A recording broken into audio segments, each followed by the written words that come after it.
Hello students, good evening. I myself Sushil Srivastava, online educator for CBSE board specialist.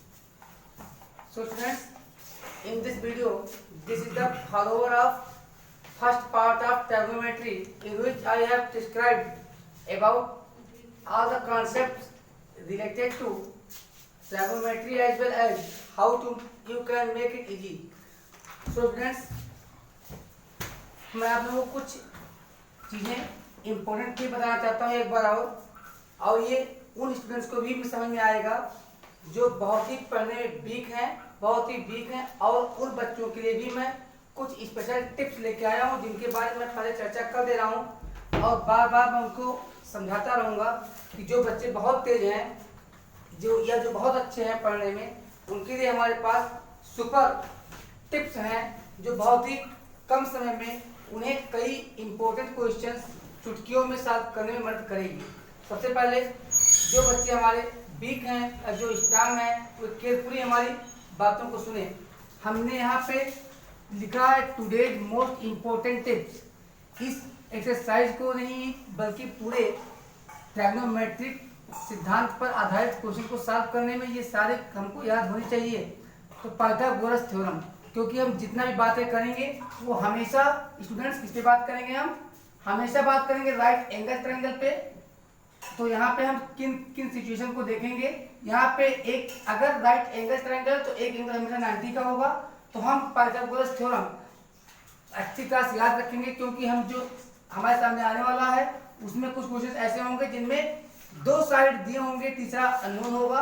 तो ऐसी find करने में ये हमारा बहुत हेल्प करेगा। P square plus B square equal H square, जहाँ पे पी हमारा परपेंडिकुलर है और बी हमारा बेस है और एच हमारा हाइपोटेनस है। तो स्टूडेंट्स यहाँ पे एक एंगल तो आपको 90 डिग्री दिखता है और बचे बाकी दो एंगल। अगर एक एंगल को हम स्टैंडर्ड फॉर्म में थीटा लेट कर लें और तो दूसरा एंगल नेचुरली इसका क्या होगा, इसका कंप्लीमेंट्री होगा। तो इसकी वैल्यू क्या होनी चाहिए नेचुरली, इसकी वैल्यू सर होनी चाहिए 90 माइनस थीटा। आप लोग काफी समझदार हैं। तो अब हमें कुछ क्वेश्चन ऐसे आएंगे जिनमें हमसे पूछेगा इस एंगल के बारे में बात होगी जो हम यहाँ पे ए से डिनोट कर रहे हैं और कुछ में पूछेगा सी के बारे में। या हो सकता है अगर हम ए के बजाय इसे पी क्यू आर से डिनोट करें तो हमसे दो एंगल, यहाँ एंगल ए पी या एंगल सी और आर से हमसे पूछा जा सकता है। ये जरूर है, तब यहाँ पे साथ में क्यू भी आएगा। अगर इसी प्रकार यहाँ पे एक्स वाई जेड आता है तो बिल्कुल हमें तब हमसे यहाँ ध्यान दीजिएगा कि बी क्यू और वाई की वैल्यू इस पूरे चैप्टर में हमसे निकालने में कभी नहीं कहा जाएगा। तो यहाँ पे स्टूडेंट्स हमें या तो किसी एंगल या फिर उसके कंप्लीमेंट्री की वैल्यू बार बार पूछी जाएगी। तो स्टूडेंट्स यहाँ पे हम ये लेटर्स बदलते रहेंगे, हम कोई भी नाम दे सकते हैं 3 कैपिटल लेटर का यूज करके। तो यहाँ पे हम जिस एंगल के बारे में क्वेश्चन चर्चा करें, जिस क्वेश्चन के बारे में हमें सॉल्व करना हो, मान लेते हैं यहाँ पे क्वेश्चन आता है साइन ए आए या पी आए या एक्स आए या एक्स आए, तो हम पॉजिटिव वे में जो थीटा लिए हैं वो हमेशा हम बेस से एडजेसेंट लें। और अगर हमें क्वेश्चन में यहाँ पे आप देखा ए पी एक्स तो यहाँ पे थीटा आया कंपेरिजन करने पर। अब अगर यही पूछा जाए हमसे साइन सी, साइन आर या साइन जेड की वैल्यू पूछी जाए तो यहाँ पे हमें सेंस लेना होगा कि ये 90 माइनस थीटा के बारे में बात हो रही है।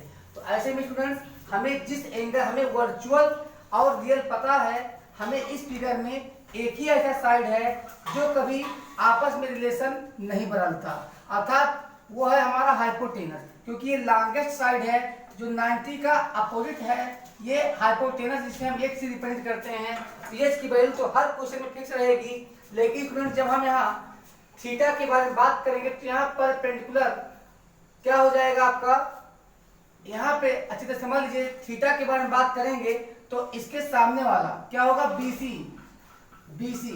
लेकिन अगर हम यहाँ पे बात करेंगे 90 माइनस थीटा, अर्थात अगर साइन सी की बात होगी, अगर एंगल सी का चर्चा होगा, एंगल आर का चर्चा होगा या एंगल जेड का चर्चा होगा, तो हमें जो सामने दिखेगा वो बेस होगा।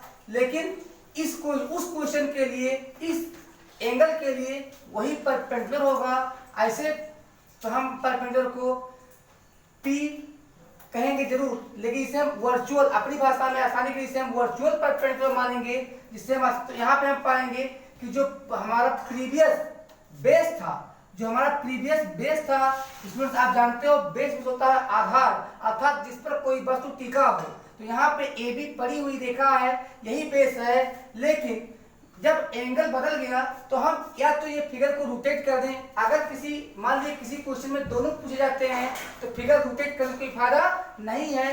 लेकिन अगर किसी क्वेश्चन में बच्चों सी आर जेड एंगल पूछा जाता है तो आपको बहुत ही आसानी होगी कि आप इसी फिगर को रोटेट कर दें, तो आपको ये फिगर कुछ यूं दिखेगा। अब यहाँ पर हम देख रहे हैं कि ये कैसा हो गया, ये हमारा इस प्रकार से हो गया है कि ये साइड हमारा ऊपर आ गया है और बी साइड हमारा इधर आ गया है।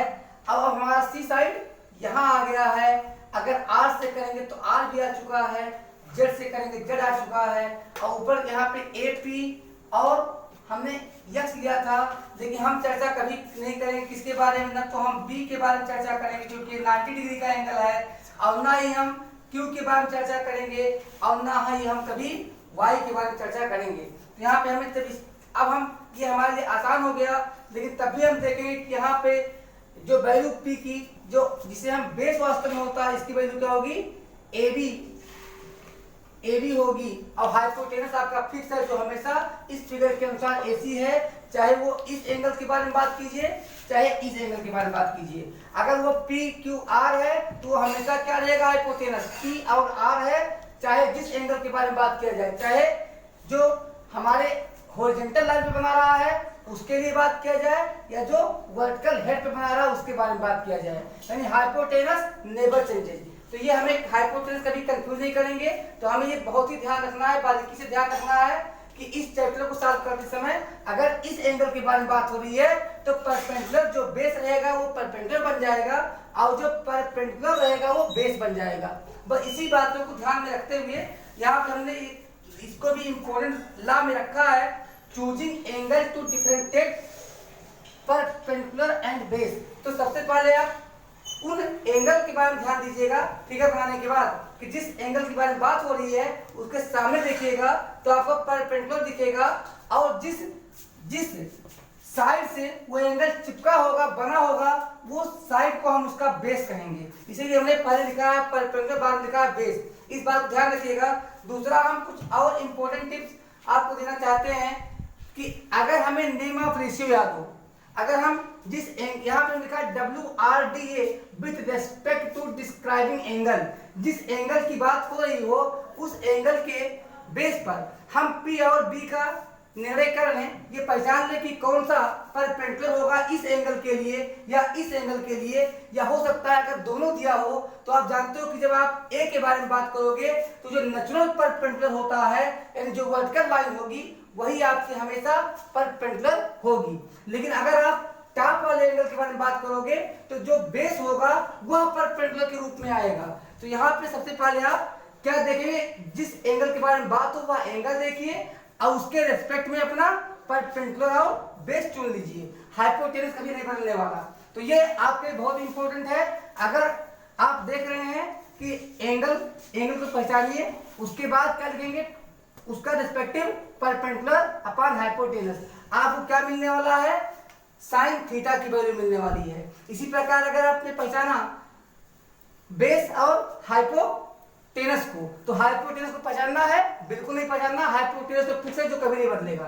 यानी इस एंगल को पहचानिए, इस एंगल को की कहीं यहाँ नहीं बात हो रही है, अगर यहाँ बात हो रही है तो जो यहाँ लिखा है बेस, यानी अब जो वास्तविक बेस है वो हमारा परपेंडिकुलर बन चुका है। इसलिए हम ध्यान रखें सबसे पहले एंगल पर, उसके अकॉर्डिंग हमें फैसला लें ये हमारा इस एंगल के लिए परपेंडिकुलर का काम करेगा या बेस का काम करेगा। यही आपके लिए तर्कस का तीर ऐसा होगा जो आपको सारे क्वेश्चंस करवाएगा, सारे पूरा मार्क्स दिलवाएगा एग्जाम में।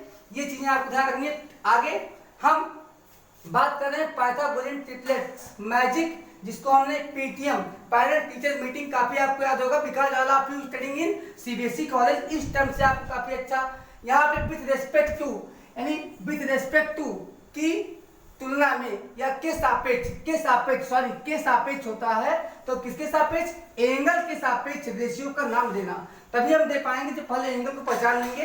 तो ये इंपॉर्टेंट आपका टिप है। अब पाइथागोरस थ्योरम आपने कल देखा था कि सारे जितने भी इसमें आइडेंटिटी यूज होंगे वो सारे पाइथागोरस थ्योरम के ही प्रोडक्ट हैं, इसे हमने पीटी कहा। यानी इसको पहले दुरुस्त रखो, अगर शरीर दुरुस्त रहेगा, पीटी आप किए रहोगे तो आप सारे काम कर सकते हो। ऐसी अगर आपको पाइथागोरस थ्योरम याद है तो आप क्वेश्चन को बहुत आसानी से सॉल्व कर सकते हो। फिर हमारा तीसरा टिप आता है, तो स्टूडेंट्स यहाँ पे हम 3 टर्म नाम देते हैं, परपेंडिकुलर, बेस और हाइपोटेनस। तो यानी अगर कोई नेचुरल नंबर n इन तीनों को रिप्रेजेंट करे, अगर कोई नेचुरल नंबर n इन तीनों को रिप्रेजेंट करे, तो हमने कल बताया था आपको कि एग्जांपल के लिए कि जब भी ये होंगे तो ये, जब भी हम बात करेंगे किसी राइट एंगल ट्रायंगल के बारे में, तो उसके जो साइड की मेजरमेंट होगी उस मेजरमेंट को हमेशा इन रूल्स को फॉलो करना पड़ेगा। तो वो इनकी जो मेजरमेंट्स का मैग्नीट्यूड होगा वो हमेशा इस रिश्ते को निभाएगा।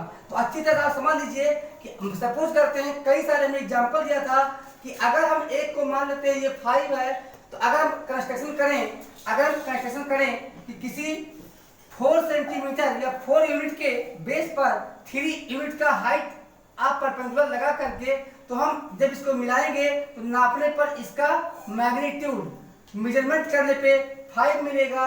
तो हम अब इन संख्याओं को जब देखेंगे तो हम देखेंगे कि परपेंडिकुलर की वैल्यू 3 है, 3 3 जा 9 प्लस बेस की वैल्यू 4 है, 4 4 जा 16, तो इस प्रकार 9 प्लस 16। अब देखते हैं उधर क्या लिखा हुआ है, इसको तो हम समझ ही गए कि 16 में 9 ऐड कर देंगे तो 25 आएगा, अर्थात एलएचएस की वैल्यू 25 लिखी हुई है। अब देखते हैं कि क्या हाइपोटेनस इस रिश्ते को निभा रहे हैं जो हमको नापने पे मिलेगी। तो हम क्या पाते हैं यहाँ पे, h स्क्वायर यानी 5 का स्क्वायर कर देते हैं तो क्या आता है 25, बिल्कुल। तो ये तीनों नंबर जो हमने लिया था 3 4 5, ये क्या कहते हैं, यानी पाइथागोरस ट्रिपलेट। तो ये पाइथागोरियन, जो पाइथागोरस कॉन्सेप्ट थ्योरम को फॉलो करें, जो नंबर नेचुरल नंबर या जो रेशनल नंबर, उनके हम क्या कहेंगे, पाइथागोरियन ट्रिपलेट कहेंगे।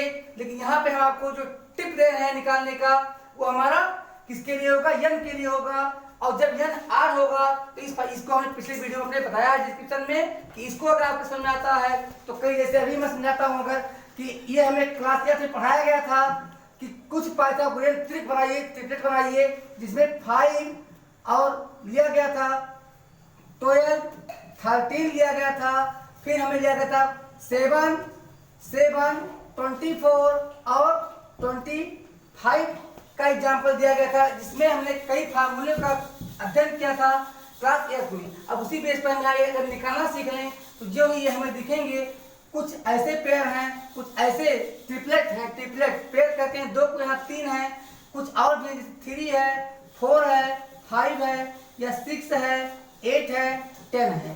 तो ये जो 3 संख्याओं का जो तीन नेचुरल नंबरों का ग्रुप है, इस प्रत्येक ग्रुप को हम ट्रिपलेट कहते हैं, क्योंकि ये सारी संख्याएं इस रिश्ते को निभाती हैं। ये हमें याद है तो हमें और भी आसानी हो जाती है कि अगर हमें एक साइड की वैल्यू नहीं दी होगी तो ये हमें तुरंत याद आएगा कि एक साइड यहाँ पे हमने लिखा था 3, तो अगर यहाँ पे बेस या परपेंडिकुलर, ये नहीं कोई मैटर करता कि बेस 4 है या परपेंडिकुलर 4 है, अगर दोनों के स्क्वायर का सम, तो हम तुरंत याद, ये इतना निकाल से अच्छा है, तुरंत हमको याद आता है कि अगर एक 3 है एक 4 है तो सबसे लॉन्गेस्ट वाला साइड जो होगा वो 5 होगा, तो हमें निकालने से समय बच जाता है। तो तेज बच्चे इसको, जो भी, अब सारे बच्चे तेज हैं, कोई वीक नहीं है, लेकिन इस समय अपनी तैयारी कीजिएगा, इसलिए मैं वीडियो में बहुत ही शॉर्ट समझाऊंगा, आपको डिटेल में समझाऊंगा जिससे आप सॉल्व कर सकें। तो आइए सॉल्व करते हैं first question of this exercise.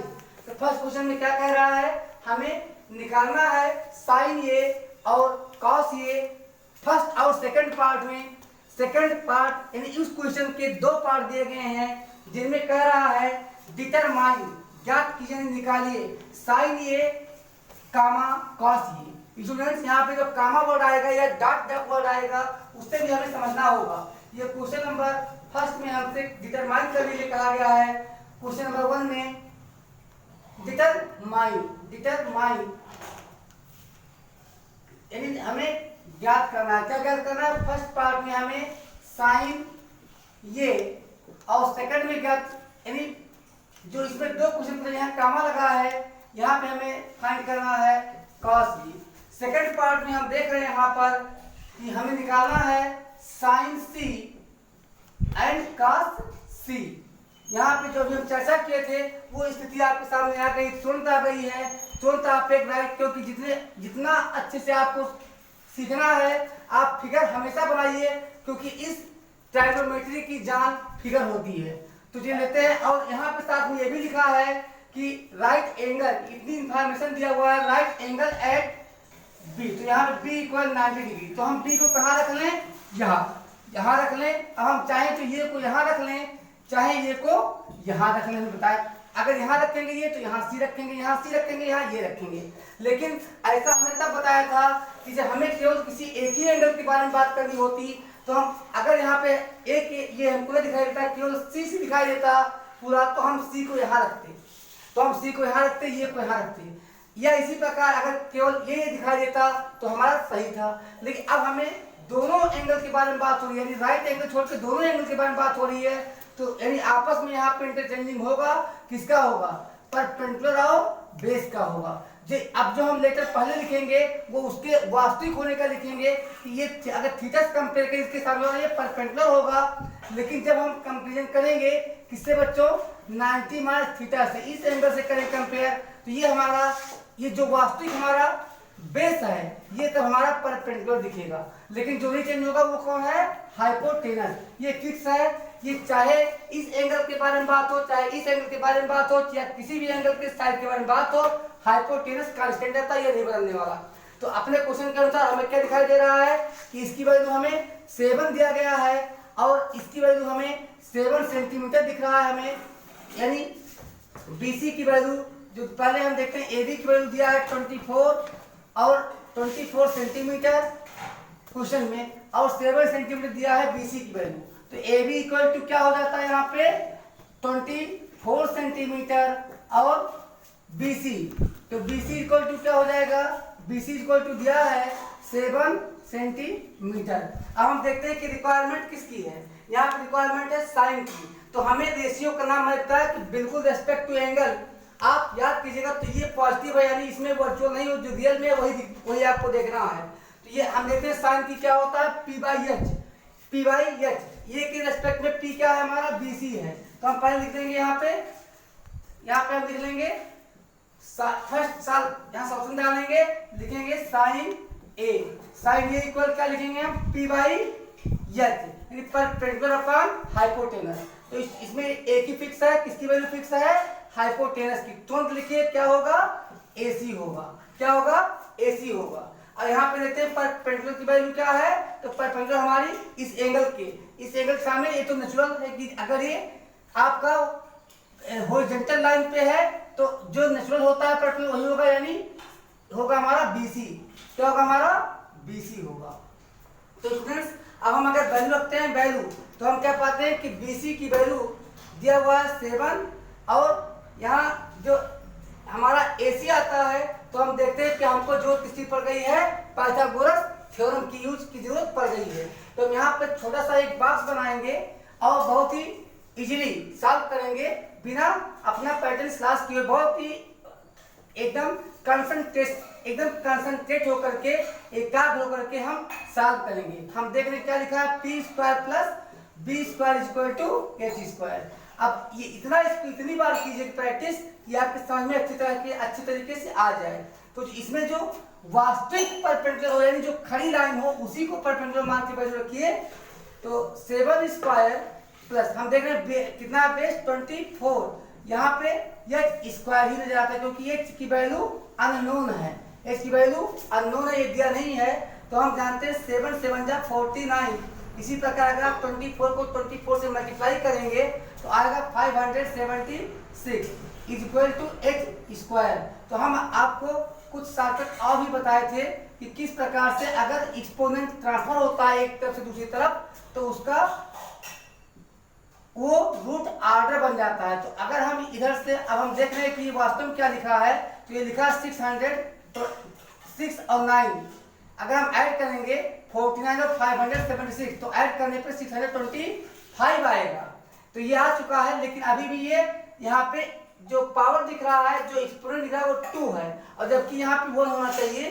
तो इसको इधर ट्रांसफर करने के लिए इसका रेसिप्रोकल अर्थात इस पे पावर क्या लगना चाहिए 1/2। लेकिन ये हम लिख सकते हैं h इक्वल टू क्या आ गया 625 पे पावर 1/2, क्योंकि इधर 2 था, इधर उसका रेसिप्रोकल आया। ठीक है, अब सॉल्व करने के लिए हम इसको किस रूप में लिख लें, तुरंत स्क्वायर रूट के रूप में लिख लें। तो हम यहाँ पे क्या कर लेंगे, रूट ये वास्तव में सेकंड रूट यहाँ पे होता है, लेकिन सेकंड रूट से छोटा रूट नहीं होता, तो ये लिखा नहीं जाता।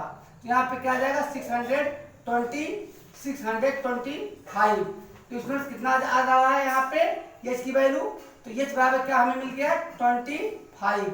अब यहाँ पे देखते हैं कि अगर b और p के यूनिट जो होंगे वही यूनिट h के भी होंगे। तो ये भी सेंटीमीटर है, ये भी क्या है सेंटीमीटर होगा, क्योंकि b और p दोनों ही सेंटीमीटर थे।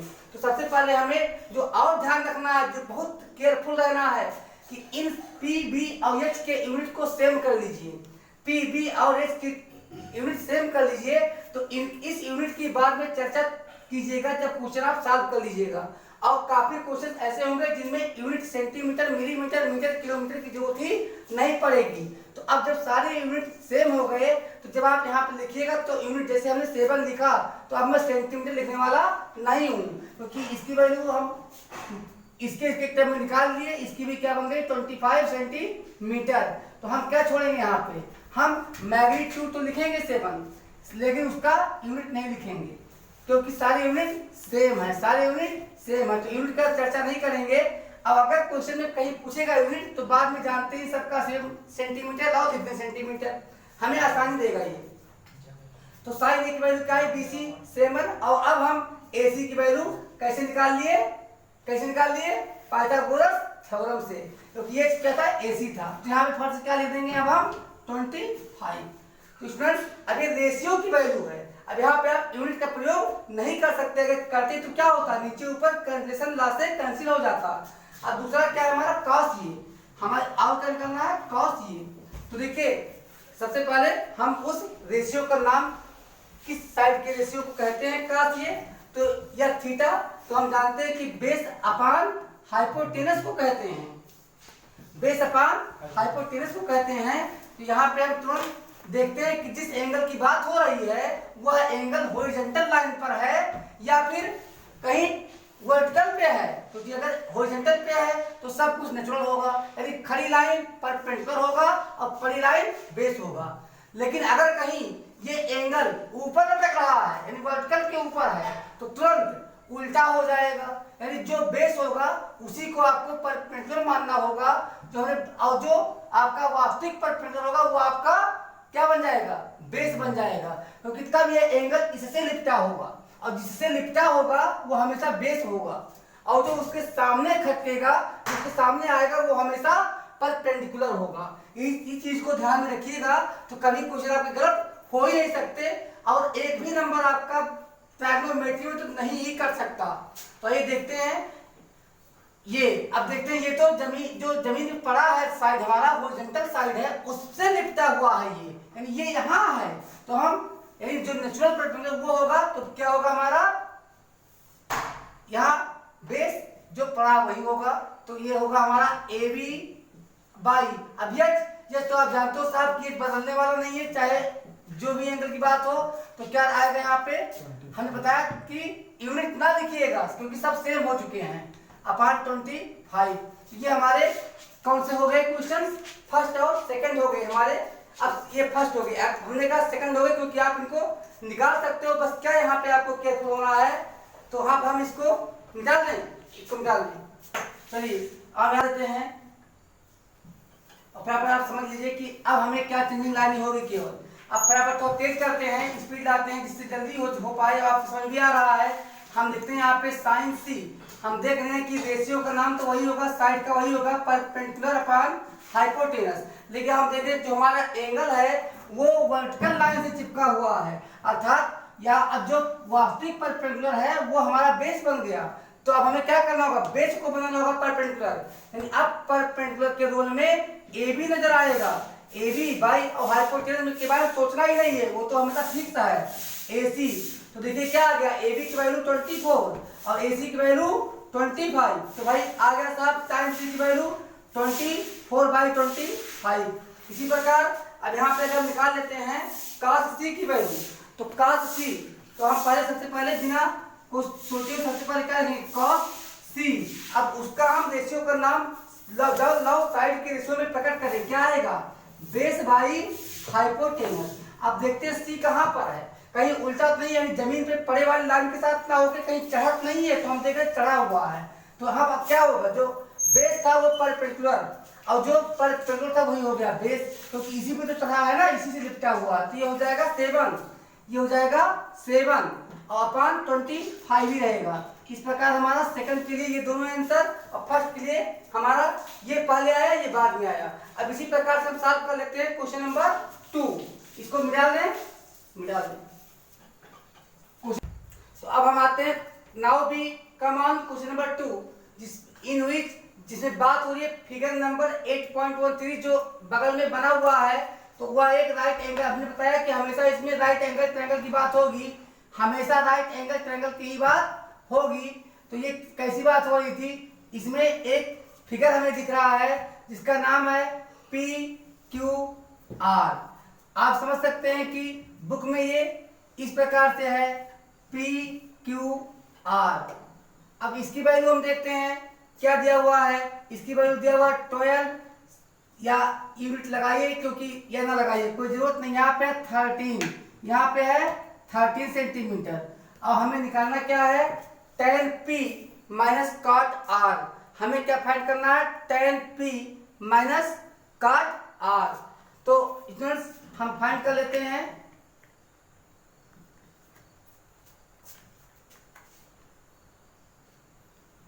tan P minus cot R।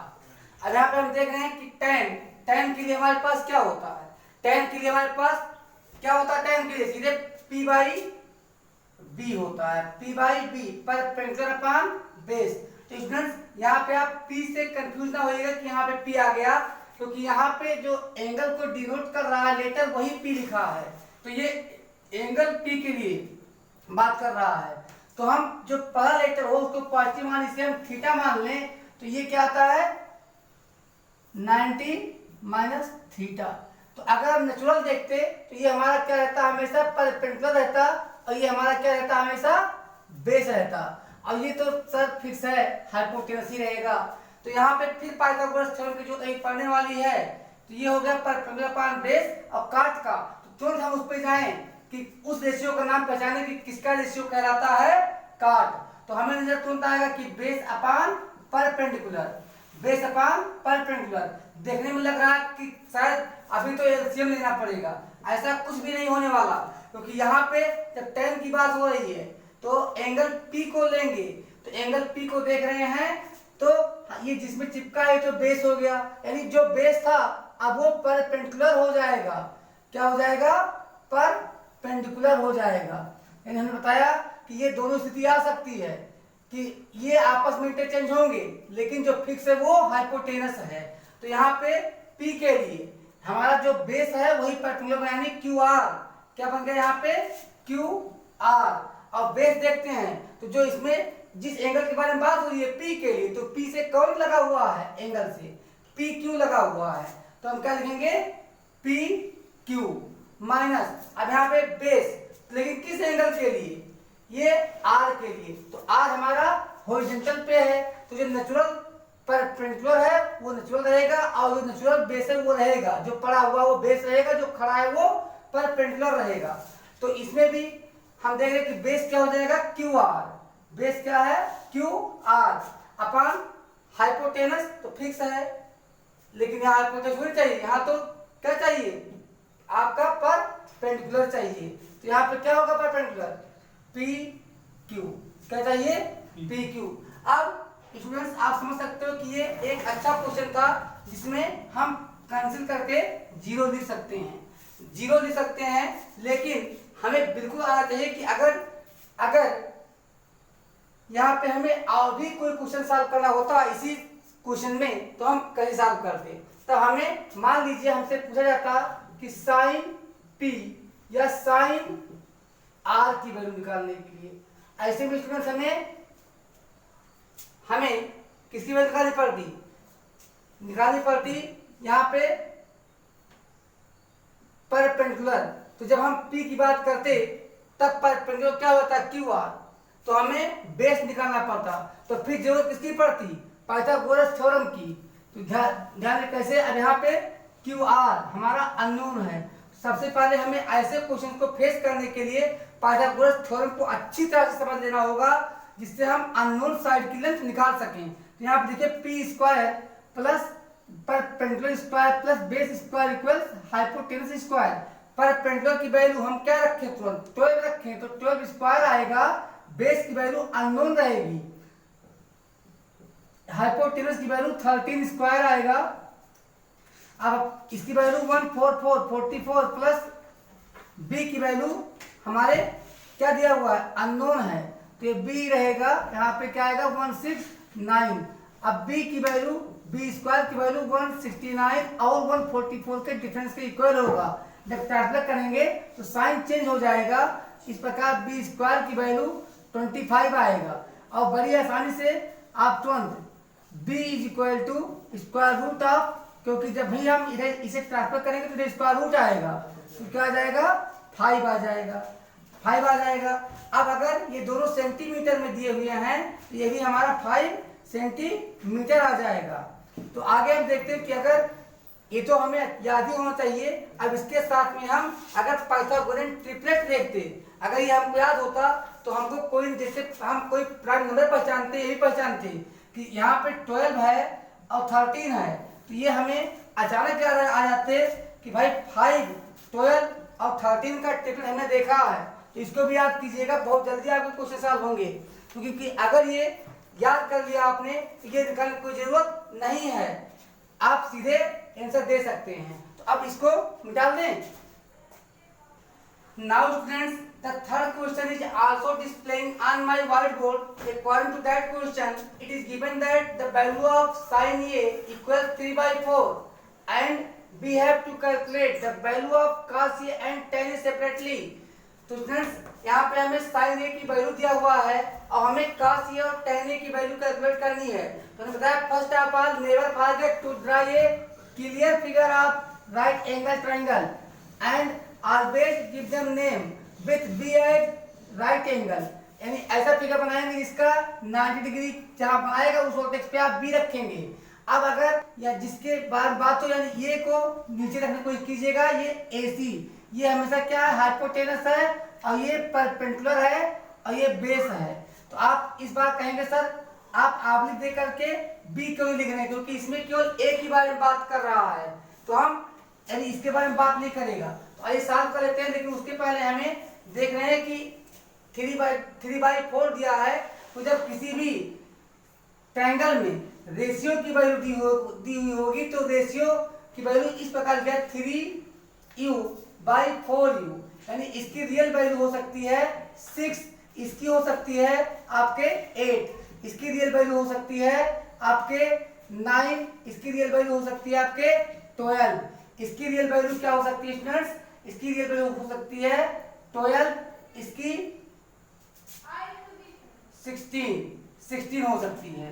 तो यहाँ पे यूनिट जो लगाया गया है, आप देखिए 6 को क्या दिख रहा है 3 × 2, यहाँ पे 3 × 3, यहाँ पे 3 × 4, यहाँ पे 3 × 4, तो यहाँ भी क्या आएगा, यहाँ पे आएगा 4 × 2, यहाँ पे क्या आएगा 4 × 3। तो हम देख रहे हैं कि अगर 4 to 3 या यहाँ भी जो ऊपर आ रहा है वही नीचे आ रहा है, तो इसे अगर हम n से डिनोट करें तो इस प्रकार से हम इसको लिखेंगे। साइड का मेजरमेंट इस क्वेश्चन में ही नहीं बल्कि हमेशा लिखना सीख लें, कि जो रेशियो अगर दिया है, अगर वो को प्राइम नंबर है तो हम हमेशा साइड की लेंथ को इसके साथ n ऐड कर दें, यानी 3n। तो हम साइन ये हम देखते हैं साइन ये क्या होता है हमारा, साइन होता है हमारा p/h, यानी इसकी वैल्यू क्या रख दें 3n। और फ्रेंड्स हाइपोटेनस, हाइपोटेनस वैल्यू क्या रख दें 4n। तो अब यहाँ पे हमें निकालना है कॉस ये और टेन ये। अब कास का क्या होता है, कास ये का तुरंत हमको निकालना होगा, आएगा सामने बेस अपान हाइपोटेनस। तो ए के बारे में बात हो रही है, बेस यही होगा, तो बेस की वैल्यू अननोन है। यहाँ भी हमें यूजिंग पाइथागोरस थ्योरम, मैंने बताया था कि पाइथागोरस थ्योरम का यूज करके तो लिखिएगा बाई पीटी पाइथागोरस थ्योरम, तो निकालिएगा P square plus B square equal to H square. Value रखिएगा तो पी स्क्वायर की वैल्यू, अब यहाँ ये लिखने की कोई जरूरत नहीं है क्योंकि जितना आएगा सॉल्व करने पर उतना ये यहाँ भी लगा देंगे। तो p की वैल्यू क्या आती है 3 और b की वैल्यू अननोन है, h की वैल्यू रख देते हैं, यहाँ भी ये नहीं लगाएंगे। तो क्या आ जाता है b square equal to 16 minus 9। वास्तव में 4 का स्क्वायर 16 है और 3 का स्क्वायर 9 हुआ, जो हमने ट्रांसफर कर दिया इधर जाके माइनस में हो गया। तो b स्क्वायर इक्वल टू क्या आ जाएगा, अब आ जाएगा 16 में से 9 गया 7। तो जब हम निकालेंगे वैल्यू b की तो इधर से क्या ट्रांसफर करेंगे स्क्वायर, तो इधर क्या आएगा स्क्वायर रूट, यानी अब ये क्या आ गया √7n, √7n आ गया। तो हमको तीनों की वैल्यू मिल चुकी है, तो इसीलिए अब हम वैल्यू यहाँ पे पुटअप करते हैं। तो b की वैल्यू, अब यहाँ b बार हमारा बेस है, यानी इसकी वैल्यू ab बाई और नीचे हाइपोटेनस, जो कोई कभी देखना ही नहीं, हमेशा फिक्स रहेगा, AC इसमें है इस फिगर में। अब रखते हैं वैल्यू AB की, क्या वैल्यू AB की, जो हमारा बेस है भाई, ये बेस बिना देखिए बेस है कितना है √7n, लेकिन यहाँ पे क्या लिखिए केवल √7 लिखिए, और AC की वैल्यू यहाँ भी 4n है, लेकिन क्या लिखेंगे केवल 4 लिखेंगे। ये वैल्यू आ गई cos A की। अब tan A की वैल्यू निकाल लेते हैं। ठीक, अगर देखते हैं कि क्या बिना पाइथागोरस थ्योरम यूज किए निकल पाता, ना निकल पाता क्योंकि बेस अननोन थी। आगे देखते हैं tan A की वैल्यू क्या होगी, यहाँ पे भी होगा परपेंडिकुलर बाई बेस। यहाँ भी अगर बेस की वैल्यू ना हम निकालते पाइथागोरस थ्योरम का यूज करके तो क्वेश्चन ना सॉल्व होता। तो हम ये समझते हैं हमें ट्रायगोनोमेट्री नहीं आ रही है, वास्तव में पाइथागोरस थ्योरम नहीं आ रहा था। यहाँ पे अब हम देखते हैं ये यहाँ पर है, तो जो नेचुरल है वही रहेंगे। परपेंडिकुलर क्या है BC अपान हाइपोटेनस, तो ये है नहीं, इसलिए देखना जरूर पड़ेगा क्या है बेस। जब इस एंगल के बारे में बात हो रही है तो नेचुरल होगा, यानी जो जमीन में पड़ा होगा, तो AB। अब रखते हैं वैल्यू, क्या वैल्यू है, तो BC की वैल्यू क्या है 3, ये नहीं लिखेंगे, अपान AB की वैल्यू क्या है, AB की वैल्यू है √7। तो अब क्या आ गया 3/√7, ये आंसर हो गया। ना ना ना, हम शुरू में आपको 9th में ही पढ़ा चुके हैं रेशनलाइजेशन। यहाँ पे याद रखना कि अगर ऐसा क्वेश्चन आएगा तुरंत रेशनलाइज कर दीजिएगा, भले ही इस क्वेश्चन का आंसर आपके बुक में कुछ भी आ रहा हो। ये ध्यान रखिएगा कि इसका रेशनलाइजिंग फैक्टर क्या होगा, तो √7 ही होगा। तुरंत ऊपर √7 ले लीजिएगा और नीचे √7 का मल्टीप्लाई करने पर ये बार बार लिखने की क्या जरूरत है कि इसे लिखा जाए, नीचे वही नेचुरल नंबर आ जाता है जो इसके अंदर होता है। तो क्या आ गया 3√7/7, ये आंसर हमारा आ गया। अब हमें आंसर में क्या आ रहा है देखने की जरूरत नहीं है, बिल्कुल विश्वास है कि हमारा आंसर सही है। तो इसी के साथ इसको मिटा दें, अब उतार लीजिए, फिर उतार लीजिए। So in next question number 4 we are given that 15 cot A equals 8, then find value of sin A and sec A. First of all, we have to draw ये right angle triangle in which ये is not right angle, ये fix हो जाता है। जब angle की चर्चा करेगा आपके 10th में तो वो कभी भी राइट एंगल पे नहीं जाएगा। तो यहाँ पे लिख लेते हैं ये, यहाँ पे लिख लेते हैं C और यहाँ पे हमेशा B रखिए। अगर यहाँ पे B ना आए तब, क्योंकि अगर यहाँ पे B आएगा, ये जो लेटर यहाँ पे आएगा वो कभी राइट एंगल नहीं बन सकता, ध्यान रखिएगा। आगे देखते हैं हमें क्या दिया है, हमें दिया 15 cot ये इक्वल्स 8। अब देखते हैं अगर हम 15 को इधर किस रूप में लिखा, मल्टीप्लाई के रूप में, यानी 15 काट का कॉस्ट 15 into cot A equal to 8, so that क्या हो जाएगा, ये हो जाएगा कॉट ए इक्वल्स 8 बाई 15। अब यहाँ पे हम देख ले कि काट क्या होता है, काट का होता है हमेशा बेस अपान परपेंडिकुलर, और जो एंगल की बात होगी वो ए जो दिया है वो भी ए के बारे में बात हो रही है, और जो निकालना है वो भी ए के बारे में बात हो रही है। तो बिल्कुल हम रख के देखते हैं कि बेस, यानी बेस हमारा 8 है, बेस हमारा 8 है और परपेंडिकुलर हमारा 15 है। लेकिन हम आपको बताएं कि स्टैंडर्ड फॉर्म क्या लिखने का, यन लिख लीजिए, क्योंकि ये दोनों किस फॉर्म में हैं, ये दोनों आपके प्राइम नंबर हैं। अब यहाँ पे एच की वैल्यू अननोन, एच की वैल्यू नहीं पता, फिर क्या करना होगा, आखिर साइन की वैल्यू निकालने के लिए आपको पता है कि परपेंडिकुलर अपान हाइपोटेनस आएगा, हाइपोटेनस की वैल्यू ही नहीं है। सेक ए की निकालने के लिए आपका क्या आएगा, हाइपोटेनस अपान बेस आएगा। अब हाइपोटेनस की वैल्यू नहीं, तो अब आप इमेज कर सकते हो, इमेजिन कर सकते हो कि कितना इंपॉर्टेंट है हमारा पाइथागोरस थ्योरम इस पूरे चैप्टर के लिए। तो चलिए हमें बताया है कि छोटा सा एक स्क्वायर बनाइएगा बोर्ड के एग्जाम में, वहां पे बहुत अच्छे से लिखिएगा P square plus B square equal H square. अब आप यहाँ पे क्या करेंगे, what you will have to do, you have to put proper values of given two quantities either HB or HPR, BPR, BHR, PH, इनमें से कोई भी टू रेस्पेक्टिव वैल्यू आपको रखना होगा। तो यहाँ पे हम देख रहे हैं कि बेस की वैल्यू है और परपेंडिकुलर दोनों की वैल्यू है। तो साहब कितनी है बेस परपेंडिकुलर की वैल्यू 15 स्क्वायर, और बेस की वैल्यू क्या है 8 स्क्वायर, क्योंकि यहाँ बेस की वैल्यू नहीं है 8 स्क्वायर, यानी बेस की वैल्यू 8 है और यहाँ बेस के स्क्वायर करना है, इसलिए 8 स्क्वायर बोला हूँ। एच स्क्वायर अननोन है, तो 15 का स्क्वायर करने पे 225 मिलता है और 8 का स्क्वायर करने पे 64 मिलता है, जो एच स्क्वायर के इक्वल होगा। अब यहाँ पे अगर हम दोनों को ऐड कर दें तो हम क्या पाते हैं, यहाँ पे हम 289 पाते हैं।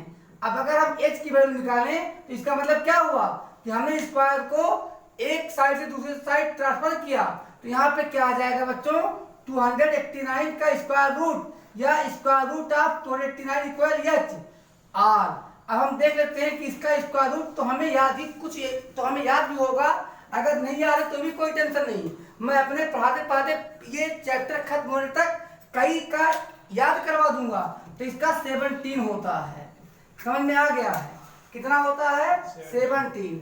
अब हम निकालते हैं रिक्वायर्ड, जो हमें डिटरमाइन करना है, what we have to determine, sine ये, तो साइन का तुरंत याद रखिएगा उसी हमारे टिप्स से, तुरंत बोलिएगा सर पी बाई एच होता है, ये के अकॉर्डिंग सेट कीजिएगा ये सब, यानी ये हमारा हॉरिजॉन्टल पर है, परपेंडिकुलर खड़ी वाली लाइन होगी तो क्या होगी, पहले नाम भी लिख लेते हैं, अभी इस पे लिख रहे हैं जिससे आप कंफ्यूज ना हो, और हाइपोटेनस ये फिक्स है जो कभी नहीं बदलेगा। तो रखते हैं वैल्यू, क्या रखते हैं वैल्यू, BC की वैल्यू 15 दिख रहा है और AC की वैल्यू हमें 17 दिख रहा है, जो इस एंगल के लिए परपेंडिकुलर का रोल कर रहा है, और AC जो हाइपोटेनस का रोल कर रहा है 17। एक क्वेश्चन का आंसर 15/17 हुआ। सेकंड में हमें क्या मिला, सेकंड में हमें मिलता है, यानी जो इसका साइन ये निकाल चुके हैं, अब सेक ए में, तो सेक ये हम याद रखें क्या है, हाइपोटेनस अपॉन बेस है। अगर वही एंगल है तो सब कुछ रियल है, अर्थात हाइपोटेनस तो बदलेगा नहीं, AC है और यहाँ बेस भी नहीं बदलेगा। तो बेस क्या है AB, बेस क्या है AB, वैल्यू रखते हैं तो क्या मिलता है हमें मिलता है AC की वैल्यू 17 है और BC की और AB की वैल्यू 8 है। तो इस प्रकार हमें दोनों आंसर मिल गया। आप ये आंसर लिख लेंगे, अब निकाल दें।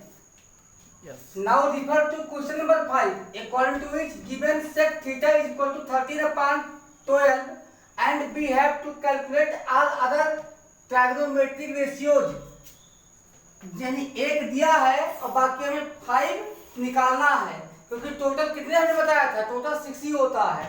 अब हमें केवल देखिए कितना, अब यहाँ पे हम जानते हैं कि sec theta is equal to कितना है, 13/12 है।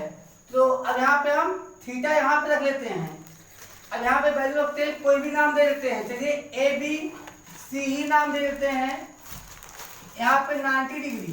तो अब देखते हैं वैल्यू सेक थीटा क्या होता है, हम जानते हैं सेक थीटा बराबर होता है हाइपोटेनस बाई बेस। तो क्या दिया है 13/12।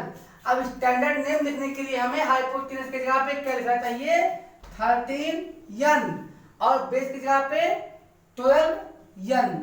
हम आपको बता चुके हैं कि अब इसमें क्या अननोन है, इसमें हमारा परपेंडिकुलर अननोन है। तो हमें फिर से जरूरत पड़ गई वही पाइथागोरस थ्योरम। देख ही रहे हैं कि कितना इंपॉर्टेंट वो थ्योरम है, इसीलिए हमने आपसे कहा था कि अच्छी तरीके से तैयार कर लीजिएगा। तो फिर यहाँ पे आप बनाते हैं क्या, छोटा सा स्क्वायर बना लेते हैं। तो लिखते हैं Pythagoras theorem, p square plus b square equal to h square. Value रखते हैं, p हमारा अननोन है, b की वैल्यू 12 है, ये नहीं लिखते, इज इक्वल टू h की वैल्यू 13 है, ये नहीं लिखते। तो क्या होता है, p square is equal to, यहाँ देखते हैं 13 का स्क्वायर 169 होता है, और जब ये 12 का स्क्वायर 144 इज इक्वल टू के पहले प्लस में इधर जाएगा तो माइनस में होगा। तो अब हम अगर सब्ट्रैक्ट करेंगे तो क्या आएगा, 25 क्यों आएगा। अभी मैंने बताया था कि जब हम स्क्वायर को ट्रांसफर करेंगे तो स्क्वायर रूट बन के जाएगा। तो इस प्रकार से p की वैल्यू 5 आ गया। अब हमें रिक्वायर्ड, यानी अब हमें इसकी वैल्यू क्या मिल गई, 5n मिल गई। लेकिन अब यहाँ हमें वैल्यू कितनी निकालनी है, आर ट्राइगोनोमेट्रिक रेशियो। तो वेरी सिंपल, स्टार्ट कर देते हैं, साइन से शुरू हो जाते हैं। तो साइन थीटा की वैल्यू निकालना है, चलिए शुरू हो जाते हैं। अब अगर ये सी की भी निकालना होगा तो इसी को उल्टा कर जाइएगा, यानी जो बेस है वो परपेंडिकुलर बनेगा, जो परपेंडिकुलर वो बेस बनेगा, निकाल लीजिएगा। इतना समझ चुका हूं। तो अब यहाँ पे पहले क्या आएगा हमारा, परपेंडिकुलर अपॉन हाइपोटेनियस। अब परपेंडिकुलर हमारा बड़े आप सब समझ सकते हो, थीटा के लिए BC है, और हाइपोटेनस पूछना ही नहीं है, AC हमेशा लिखते रहो क्योंकि वो बदलने वाला ही नहीं है। तो क्या आता है, BC की वैल्यू 5/13, ये फर्स्ट आ गया आंसर। और सेकंड देखते हैं कितना जल्दी आप कर पा रहे हो, cos थीटा। एक कमेंट आ रहा है कि सर इसी को पलट दीजिए, नहीं अभी निकालिए जिससे आपका आदत बन जाए, अभी निकालिए। हमको भी पता है कि हाँ बेस अपॉन हाइपोटेनस ही होता है, वही यहाँ लिखने भी जा रहा हूँ, लेकिन यहाँ सीधे ना बदलिए, निकालना सीखिए। तो आप देखते हैं बेस क्या है, थीटा जिसमें चिपका है वही बेस है। तो क्या है, AB, अब हाइपोटेनस पूछना ही नहीं है, तो क्या है हाइपोटेनस AC, रखते हैं वैल्यू। सर हमने कहा था कि पलट दीजिएगा, वो तो आगे होना ही है, आइए पढ़ते रहिए। क्या आएगा, 12/13, जिससे हमारी आदत बन जाए। तो 12/13 वैल्यू आ गई। अगला देखते हैं, कास भी हो गया। चलिए क्या आता है, tan आता है सर, tan, टनाटन टीटी। tan के बाद कौन आने वाला है, कॉट आने वाले हैं। तो tan का क्या नाम होता है, परपेंडिकुलर अपॉन बेस नाम होता है। थीटा के लिए परपेंडिकुलर क्या दिखाई दे रहे हैं, खड़े खड़े, वो तो BC ही है। अब पड़े पड़े कौन सो रहा है यहाँ पर, AB है। वैल्यू रखिए, तुरंत सॉल्व कीजिए, वैल्यू रखिए, तुरंत सॉल्व कीजिए। BC की वैल्यू क्या दिख रहा है, सीधे सीधे 5n दिख रहा है, n मत लिखिए। अब नीचे बेस है, देखना पड़ेगा। अगर हाइपोटेनस होता तो बिना ब्रेक के जा रहे थे, कोई फर्क ना पड़ता। हम देखते हैं तीसरा आंसर आ गया। आइए चौथे पे आते हैं, फोर्थ पे क्या लिखेंगे अब हम, सेक। tan के बाद कॉट आता है सर, TT था आपने, हाँ TT था, तो कॉट थीटा लगाना ना भूलिए। अब क्या होगा, बेस अपॉन परपेंडिकुलर। आप समझ सकते हैं कि जब उसी एंगल के लिए बात हो रही है तो फिक्स है कि अब बेस AB ऊपर चला गया और परपेंडिकुलर BC नीचे आ गया, वैल्यू भी भाई 12/5 आ गया। इसके बाद क्या निकालना है, सेक तो पहले से दिया है, तो बचा क्या, कोसेक। तो निकाल लेते हैं कोसेक थीटा, आखिर एंगल वही है, तो परपेंडिकुलर और बेस में कोई कंफ्यूजन नहीं, क्लियर है। तो हमें पता है कि क्या है, जो साइन यानी हाइपोटेनस क्या है, यहाँ पे लिखेंगे हाइपोटेनस अपॉन परपेंडिकुलर। क्या है हाइपोटेनस, हाइपोटेनस हमारा फिक्स रहता है, आपको बता चुका हूं। तुरंत बोलिए AC और परपेंडिकुलर क्या होगा सर, BC होगा। अब रखिए वैल्यू, क्या वैल्यू आएगा 13 अपॉन BC। BC की वैल्यू क्या है 5। तो इस प्रकार से बच्चों कितना वैल्यू आया 13/12 दिया था। साइन थीटा की वैल्यू 5/13, कॉस थीटा की value 12/13 and value of tan theta 5/12, value of cot theta 12/5, value of cos theta 13/5। if you want you may find the all trigonometric ratios with respect to angle C। अगर आपको चाहिए तो बिल्कुल C के angle C के सापेक्ष भी सारे ट्राइगोनोमेट्रिक रेशियो की वैल्यू आप फाइंड कर लीजिएगा। चलिए हम डाल दें, उतार लीजिए। Now with continue solving we are facing question number 6। If angle A and angle B are acute angles such that cos A equal cos B। तो हमने चर्चा करी थी, इसके पहले बताया था कि जिस एंगल की बात की जाएगी वो कभी भी राइट एंगल नहीं बन सकता। तो यहाँ पे चर्चा A और B दोनों की गई, अर्थात A और B दोनों एक्यूट एंगल हैं। लेकिन प्राय जब हम लाइन खींचते हैं तो हमेशा A और B के नाम से खींचते हैं। तो एंगल ऐसे भी बन सकता है कि ये एक्यूट एंगल्स हैं और ये हमारा राइट एंगल ऊपर हो सकता है। तो ये इस फिगर के साथ आगे बढ़ते हैं। हमें जो दिया गया है B हैव बीन गिवन, अगर हम सॉल्यूशन लगाएंगे, सॉल्यूशन अगर हम यहाँ पे लगाएंगे हेडिंग सॉल्यूशन, क्योंकि मैंने बताया था द क्वेश्चन दैट नीड्स ये reply with mathematical calculation is called solution. इसमें मैथमेटिकल कैलकुलेशन तो नहीं होगा ज्यादा, बट रीजन देना पड़ेगा। तो यहाँ पे हम लिखेंगे सॉल्यूशन।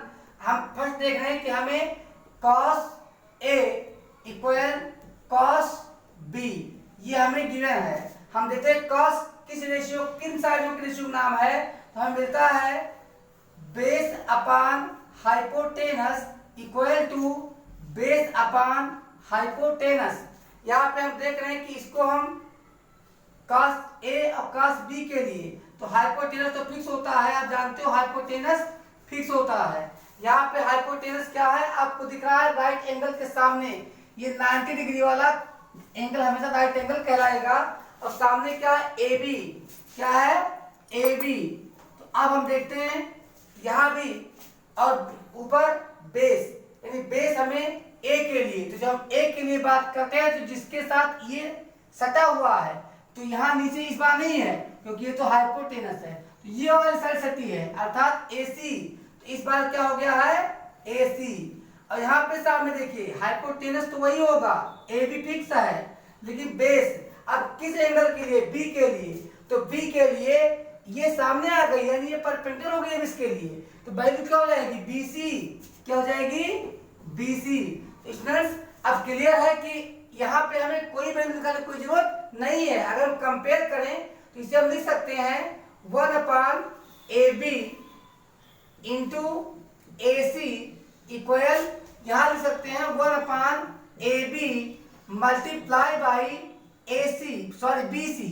यहाँ पे BC है तो यहाँ BC। अब यहाँ पे हम दोनों तरफ क्या कर सकते हैं, सीधे कट कर दें या ट्रांसफर करेंगे तो ये ऊपर जाएगा AB/1, तब भी कैंसिल हो जाएगा। या सीधे क्या आ गया AC equal BC, AC equal BC। अब हम लोअर क्लास में पढ़ चुके हैं कि अगर दो साइड एक ही ट्रायंगल के अंदर इक्वल हो तो उनके अपोजिट एंगल भी इक्वल होते हैं। अब कौन सा एंगल होगा जिसकी इसमें चर्चा नहीं की गई, जिसकी इसमें चर्चा, यानी AC इक्वल BC,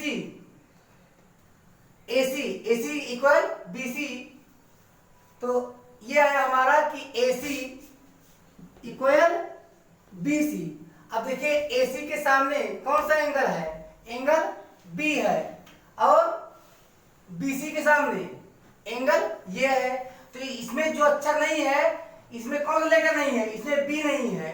तो स्टूडेंट्स यहाँ पे कौन सा एंगल आएगा, एंगल B इक्वल, अब यहाँ इसमें क्या गायब है, एंगल ये आएगा। यानी साइड में जो लेटर नहीं लिखा रहेगा वही लेटर से उसका अपोजिट एंगल रिप्रेजेंट किया जाएगा। समझ गए होंगे यहाँ, ये इसमें से क्या गायब है, B गायब है। तो AC का अपोजिट साइड, अपोजिट एंगल क्या होगा, B होगा। यहाँ पे देखा आपने बी, इसमें क्या है बीसी, तो बी और सी दो लेटर दिए हैं, ट्रायंगल के 3 लेटर चाहिए, क्या कहा है भाई ये। अब क्या लिखिएगा सीधे, क्या लिखिएगा, अपोजिट, क्या लिखेंगे, opposite angles of equal sides are also equal. अगर नहीं लिखेंगे तो भी कोई फर्क नहीं पड़ता, कोई फर्क नहीं पड़ता, बस यहाँ पे लिखिएगा सो दैट यहाँ पे साइड में क्या दिखा दीजिएगा, अपोजिट साइड्स आर इक्वल केवल, अपोजिट साइड्स, दिस मींस इस एंगल के और इस एंगल के अपोजिट साइड एसी हैं और इस एंगल के अपोजिट साइड बीसी हैं। अब आप कह रहे होंगे सर हमें तो प्रूव करना है angle A equal angle B, अरे भाई जो एलसीएस में है उसको इधर कर दो, आरएचएस को इधर कर दो, तो है आप लिख सकते हो और angle A equal angle B. अभी आप लिख सकते हो क्या लिखेंगे, प्रूव्ड, क्या लिखेंगे, प्रूव्ड। तो students with the solution of question number 6 I want to finish this video with this hope that all of you will watch my solution and try your best to understand in very interesting manner. So please keep on watching Akanksha classes, don't mind। मैं आपको बता रहा हूँ कुछ और facts कि कुछ institution संस्थाओं के द्वारा उनके छात्रों से कहा गया है कि आप इस चैनल को लाइक या सब्सक्राइब ना करें, बिल्कुल बच्चों ना कीजिएगा। हम आपको लाइक और सब्सक्राइब के लालच से नहीं पढ़ा रहे हैं, हम चाहते हैं कि कोरोना काल में आपकी पढ़ाई बाधित रही, हमारे पास कुछ शॉर्टकट तरीके हैं जिससे हम आपको बहुत आसानी से ट्रिग्नोमेट्री समझा सकते हैं, जिसको पढ़कर आप बिना कुछ मेहनत किए अच्छा मार्क्स ला सकते हैं। तो बिल्कुल हमारा चैनल ना सब्सक्राइब कीजिए, कोई दिक्कत नहीं, क्योंकि अगर लेकिन इसको देखिए जरूर जिससे आपको समझ में आए, आप अच्छा नंबर ला सके। इसी के साथ बच्चों मेरा ब्लेसिंग हमेशा आपके साथ है, पढ़ते रहिए। God bless you, good night.